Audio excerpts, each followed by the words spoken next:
You know the importance of wearing sunscreen to protect your skin, but have you ever wondered if it can also double as a moisturizer? In this video, we will explore whether sunscreen can provide the hydration your skin needs and if it's a good alternative to moisturizer. Moisturizer is an essential part of any skincare routine, but with so many products on the market, it can be tempting to look for shortcuts. One question that often arises is whether sunscreen can replace moisturizer. While sunscreen can provide some hydration to your skin, it's not a substitute for a good moisturizer. Sunscreen is designed to protect your skin from the sun's harmful rays, but it doesn't contain the same hydrating ingredients as a moisturizer.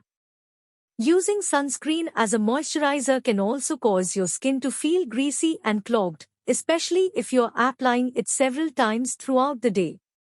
So, to sum it up, sunscreen is not a good replacement for moisturizer.